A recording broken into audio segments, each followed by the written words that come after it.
Griffes, ministre, circule sur les réseaux. Un ministre qui est accusé d'avoir couché avec de nombreuses femmes mariées de personnalités haut placées dans le gouvernement. Et les images de ce dernier en plein débat sexuel avec ses femmes dans son bureau affolent l'internet. Si vous voulez savoir pourquoi ce gars a couché avec près de 400 femmes, tout ce qui s'est réellement passé, je vous incite à regarder la vidéo jusqu'à la fin et on se retrouve tout de suite. D'investigation financière abrégée ANIF de la Guinée équatoriale. Originaire de ce pays cité dernièrement, c'est le fils d'un haut placé équato-guinéen du nom de Balthazar Egoma Edjo, qui est le président de la commission de la CEMAC, Communauté économique et monétaire de l'Afrique centrale. Bello, qui est aussi chef d'une dizaine d'entreprises, est un homme marié à une femme avec qui il a eu 6 enfants en tout. Ce dernier est en tête d'affiche sur tous les médias depuis plusieurs vidéos circulant où on peut l'apercevoir dans plusieurs vidéos avoir des débats sexuels avec des femmes de ministres haut placés dans son bureau, mais aussi des femmes célibataires, des influenceuses, ses secrétaires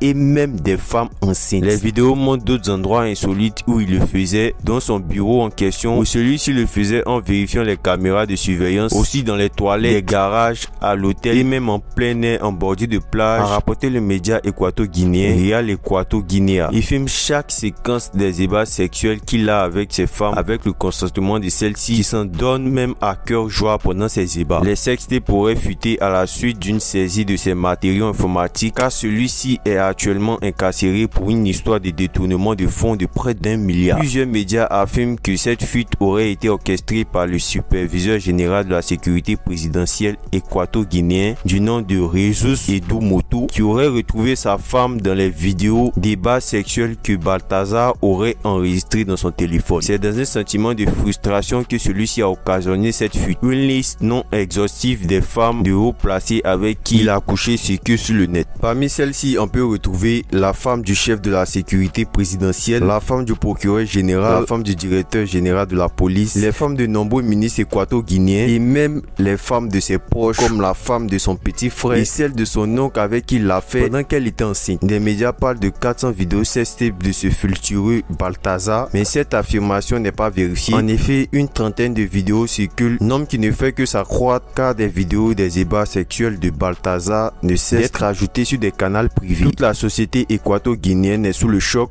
affirmant d'après plusieurs médias, notamment le média équato-guinéen, qu'un tel événement ne s'est jamais produit dans le pays et suscite une honte nationale en raison des femmes de personnalités gouvernementales qui se retrouvent dans ces débats. De grandes questions se sont soulevées sur le but de ces relations sexuelles en masse de Balthazar, insinuant que celui-ci le faisait dans le but de propager une MST. Celui-ci n'utilise jamais de préservatif lors de ses rapports, témoignant toutes les vidéos fuitées, interpellant le parquet de la République dirigé par le procureur général Antonio Nzang Nguema, qui a décidé d'ouvrir une enquête sur le fait que Bello aurait essayé de propager une maladie sexuellement transmissible qui, si cela est vrai, aurait entraîné une grosse peine par la loi équato-guinéenne, car ce acte est assimilé à un crime moral pouvant occasionner une importante propagation de la maladie dans la population. Selon le média Real Equato-Guinea, le procureur a affirmé que les relations sexuelles consentantes n'étaient pas punies, mais si cela avait été fait dans le but de propager une maladie et risquerait cher, en plus du fait que Balthazar est condamné depuis le 10 avril pour détournement de fonds de près de 1 milliard à la Banque centrale de Guinée équatoriale, Bank Bank. Sur internet, on peut remarquer des réactions de personnes qui s'indignent de ce tas de Balthazar, étant donné sa famille, comprenant ses 6 enfants, et d'un autre côté, des personnes fascinées par l'histoire de Balthazar qui semble être surprenant et qui fascine certains. Quoi qu'il en soit, vos avis sont les bienvenus et c'était tout pour aujourd'hui. À bientôt.